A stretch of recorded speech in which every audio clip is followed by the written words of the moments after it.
கூட்டணி 210 இடங்களிலே வெற்றி பெறும்.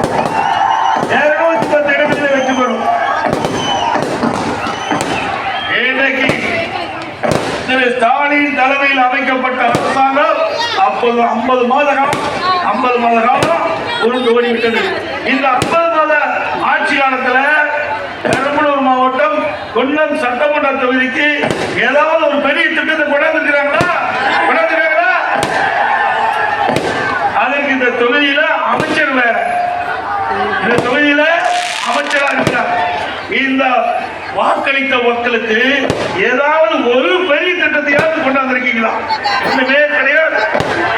இன்றைக்கு 50 மாத காலமாக திராவிட முன்னேற்ற கழக ஆட்சி தந்திரமா மக்களை ஏமாற்றி இன்றைக்கு ஆட்சி செய்து கொண்டிருக்குது. எப்ப பார்த்தாலும் ஸ்டாலின் பேசுகிறார், மகளிர் உரிமை தொகை நாங்க மாசம் 1000 ரூபாய் கொடுக்கணும். நீங்க கொடுக்கல, மக்களுடைய வரி பணத்துல இருந்து கொடுக்கல, ஏதாவது சொந்த பணத்துல கொடுக்கிற மாதிரி பேசிட்டு இருக்காரு. அதை எப்ப கொடுக்கிறாரு? 28 மாத காலம் சட்டமன்றத்தில் போராடினோம். ஸ்டாலின் அவர்களே, பெண்களை ஏமாற்றி வாக்குகளை பெற்றுவிட்டீர்கள், அதற்கு பதில் சொல்லி ஆக வேண்டும். ஆகவே நீங்கள் கொடுக்கப்பட்ட வாக்குறுதி மாதந்தோறும் குடும்ப தலைவிக்கு 1000 ரூபாய் உரிமை தொகை கொடுப்பதாக சொன்னீர்கள்.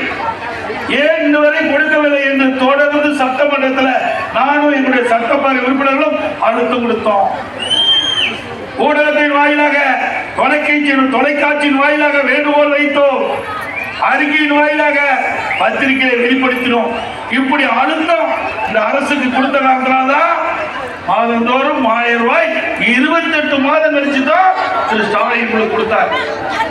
ஆனா இப்ப பேசுறதெல்லாம் ஏதோ ஆட்சிக்கு வந்தவுடன் உங்களுக்கு மாதந்தோறும் 1000 ரூபாய் கொடுத்ததாக ஒரு தவறான கருத்தை பதிவு வைத்துக் கொண்டிருக்கின்றார் என்பதை இந்த நேரத்தில் தெரிவிக்கிறேன். அது மட்டுமல்ல,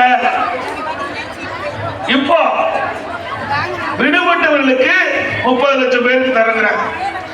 எப்படி தகுதியின் அடிப்படையில் கொடுக்கணும்னு சொல்லிட்டு அந்த தகுதியில விதியை தளர்த்தி மேலும் 30 லட்சம் பேர்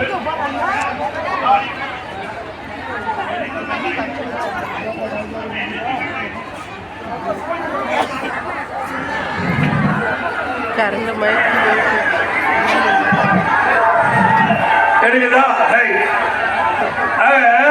இந்த 30 லட்சம் பேர் பரிதாபப்பட்டு கொடுக்கல.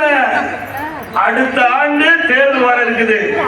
அப்ப தேர்தல் வந்தா இந்த 30 லட்சம் குடும்பத்துடைய ஓட்டு அவர்களுக்கு தேவை. மக்களை சிந்தித்து மக்களுடைய